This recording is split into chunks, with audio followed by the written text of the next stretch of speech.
A little girl named Sandra was given a part in her church's Christmas drama. Sandra was so excited about her part that her mother thought she was going to be one of the main characters.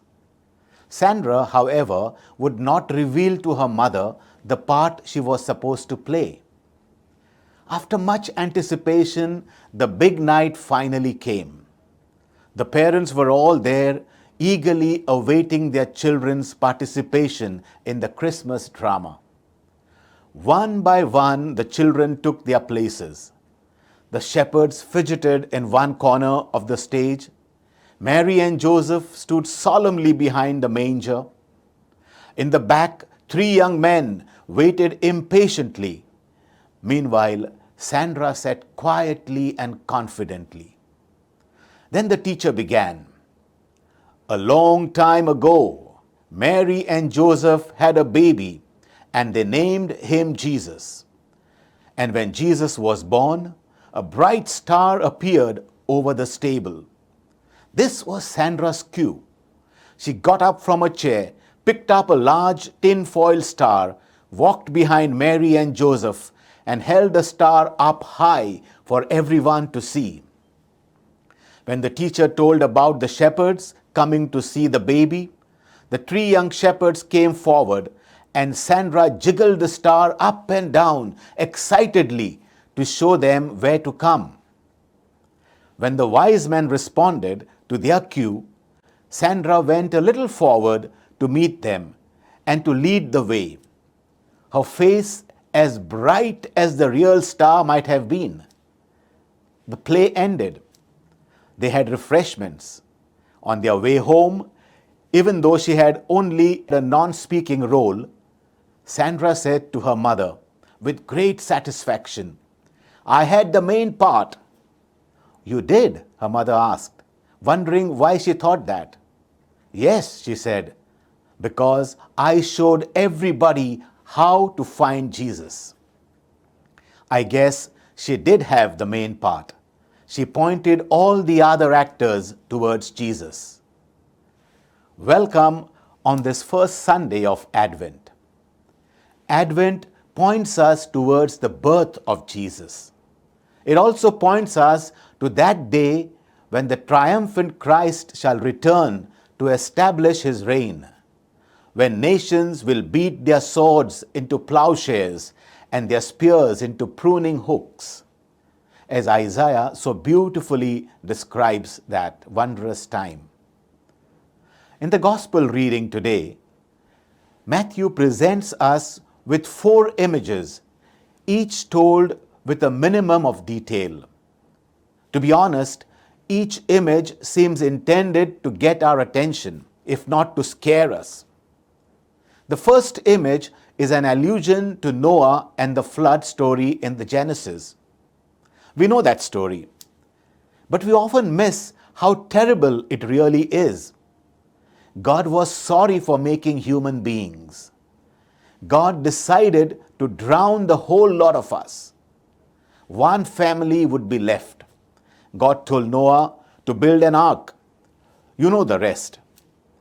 Except for those on the ark, all the animals and people on earth drown in the flood. As I said, this is a terrible story.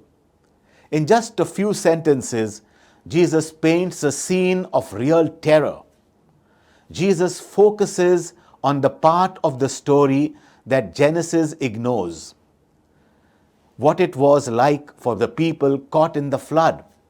People were simply going about their business, eating lunch, drinking coffee, planning a wedding.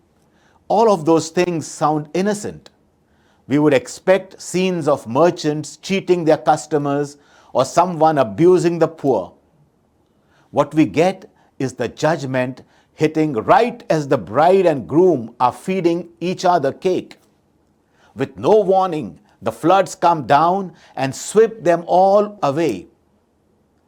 If you saw the movie Titanic, some of the scenes in that movie, with water crashing all around and dead bodies floating in the water, may give us a mental picture of the scene Jesus describes here.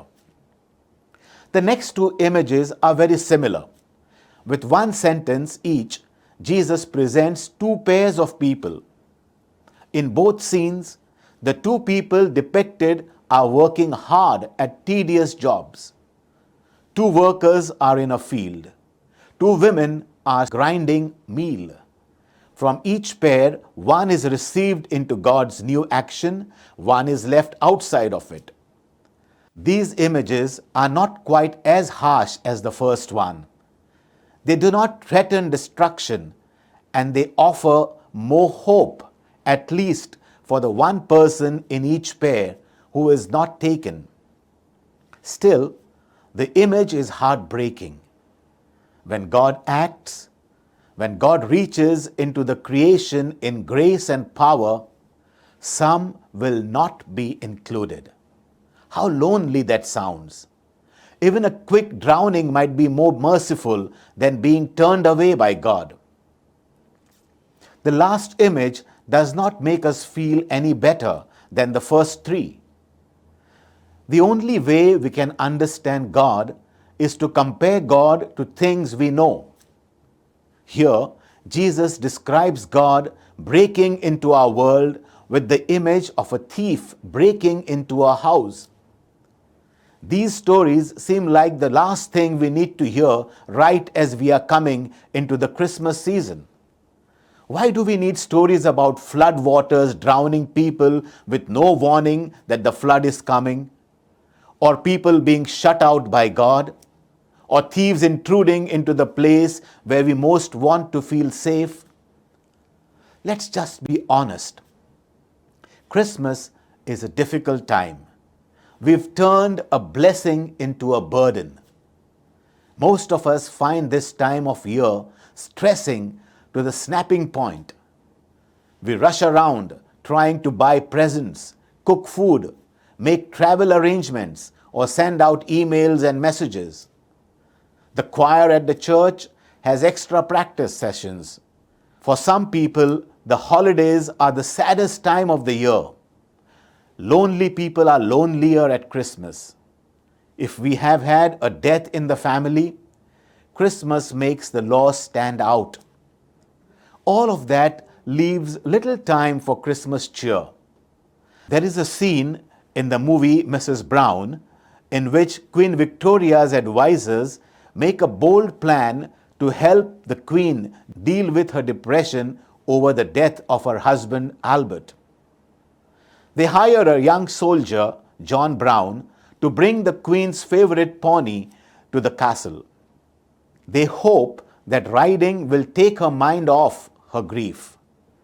Each day, John Brown stands outside her window and waits for the Queen to ride, but she refuses. One day, she sends him a message that she may never come down to ride. His waiting is useless.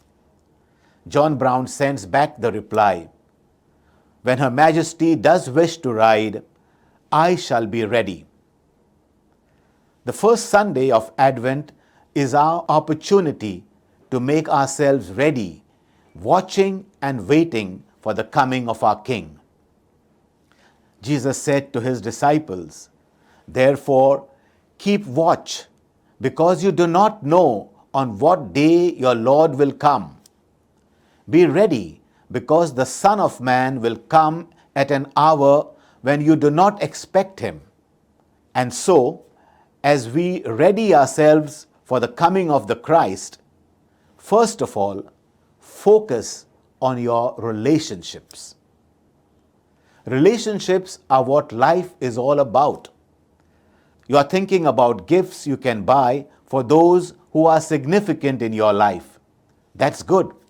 Gifts bring joy to both the receiver and the giver. That's a wonderful part of the Christmas season. But the Advent and Christmas season gives us the opportunity to do more than merely give gifts. This is an opportunity to restore relationships that have been broken, strengthen relationships that have been weakened, and make stronger relationships that are vital to our emotional and spiritual well-being. There is a story told about twin girls who had been born premature in the hospital. They weighed in at about 2 pounds each and had been placed in separate cradles. One started to do just fine. The other began slowly to fade. Her heartbeat was rapid. She was visibly anxious, and nothing the nurses could do seemed to be able to stop what they saw as her inevitable death. Then one nurse remembered something she had read about treatment of premature infants elsewhere in the world. As a last resort, the nurses put little Brielle, the weaker twin, right into the cradle with Kyrie, her big sister. In the words of one of the nurses on duty, the results were both immediate and dramatic. Little Brielle snuggled up to her sister, and her heart rate immediately showed to normal. Her color came back. The baby visibly relaxed, almost, it seemed, with a sigh of relief. She accepted nourishment. The crisis was over. She would survive. Friends, what our children need this Christmas is not a bunch of things. What they need is time with people who love them, people who will affirm them. What our spouses need this Christmas is not a new electronic toy or a new accessory. What they need is us. The whole world spun into existence out of a desire for relationship, God's desire for beings to share creation with Him. When God wanted to redeem this world, God did it through a baby, His Son. It's all about relationships. To prepare for Christ's coming, begin by focusing on your relationships. So first, focus on your relationships. And second, focus on your responsibilities. I'm thinking specifically about your responsibilities to Christ. Christ really is the forgotten guest at His own birthday celebrations. We forget that He really is the reason for the season and not Santa Claus. This is the best time of the year for considering how devoted we are to Christ's kingdom.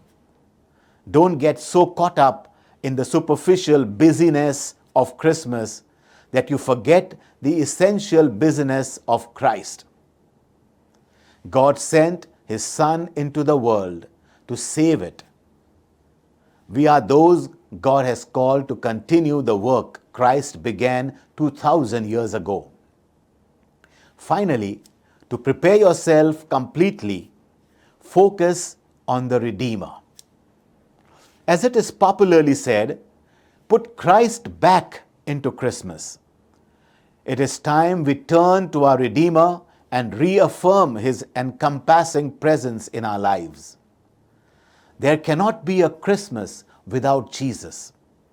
Without the Savior and our Redeemer, Christmas will just be a holiday which can accentuate our loneliness and distort our vision and aggravate our sadness. Advent and Christmas are times of reaffirming our relationships and our responsibilities. But more than anything else, it is a time for focusing on our Redeemer, for only the one who has constructed us can heal us of our brokenness. Be ready. Come to Jesus today.